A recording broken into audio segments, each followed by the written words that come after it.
सीताराम सीताराम सीताराम सीताराम सीताराम सीताराम सीताराम सीताराम। आप सभी भक्त लोगों ने भगवान का प्रकट होने का, इसके पहले भाग में आपने हमारी कथा सुनी कि जब हिरण्याक्ष ने पृथ्वी को लुप्त करने का प्रयास किया तो भगवान ने हिरण्याक्ष का मर्दन करके पृथ्वी को पुनः स्थापित किया।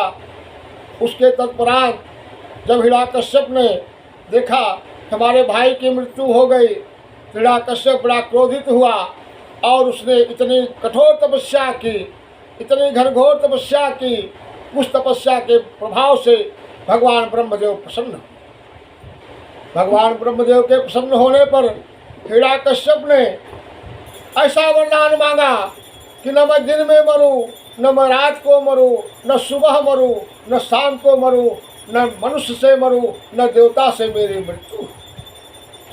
तमाम प्रकार के वचनबद्ध कर लेने के बाद भगवान ब्रह्मदेव से वरदान मांगा। भगवान ब्रह्मदेव क्षण मात्र के लिए सोच में पड़ गए, लेकिन तुरंत भगवान ब्रह्मदेव ने वरदान दिया, बोले तथास्तु। भगवान ब्रह्मदेव के वरदान पाए जाने के कारण हिरण्यकश्यप का अत्याचार बहुत तेजी से फैलने लगा। सारे भूमंडल पर उसका अधिकार हो गया, स्वर्गलोक पर, देवलोक पर उसका अधिकार हो गया।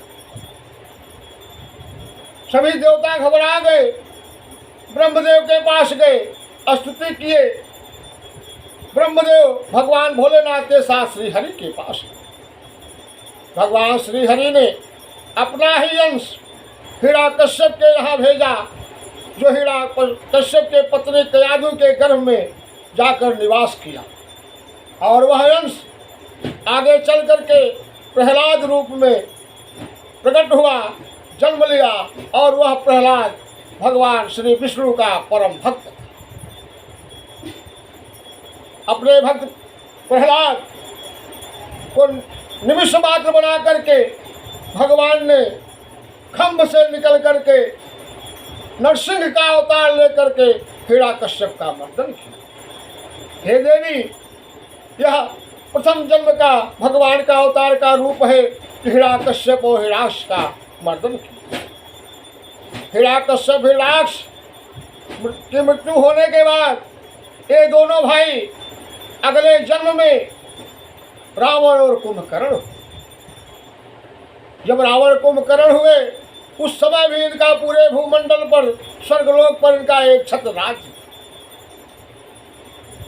एक समय की बात है, महाराजा कश्यप और उनकी धर्मपत्नी अदिति ने तपस्या किया और भगवान के अपने यहाँ आने का निमंत्रण दिया कि आप हमारे यहाँ बाल रूप में आए। भगवान तो सदैव भक्त के वश में रहते हैं, भक्त के अधीन रहते हैं। भक्त भगवान के अधीन नहीं है, लेकिन भगवान सदैव भक्त के अधीन है। भक्त की रक्षा करने के लिए भगवान हमेशा तत्पर रहते हैं। भगवान ने कश्यप और अदिति को वरदान दिया कि हम आपके यहाँ पुत्र रूप में जन्म लेंगे। कश्यप और अदिति जब कौशल्या और दशरथ के रूप में आए तो इन्हीं के यहाँ भगवान श्रीहरि राम रूप में प्रकट हुए। राम रूप में इनका अवतार।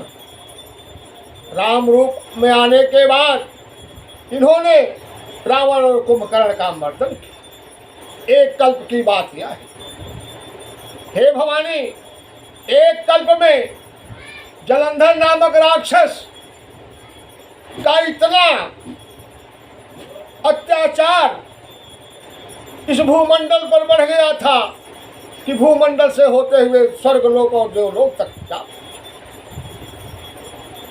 उस जलंधर नामक राक्षस को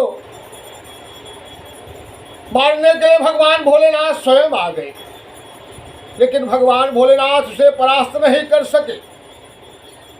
बहुत कोशिश किए, लेकिन वह मारा नहीं जा रहा। भगवान भोलेनाथ ने श्रीहरि का स्मरण किया भगवान श्री हरि आए, सभी देवता, ब्रह्मदेव, विष्णुदेव, शंकर देव पर ब्रह्म से इस पर विचार किए, श्री हरि से विचार किए। तो श्री हरि ने कहा कि इसकी पत्नी जो है पातिव्रत धर्म का पालन कर रही है, जिसके कारण इसकी मृत्यु, इसका पराजय नहीं हो रहा है। श्री हरि कहते हैं परम सती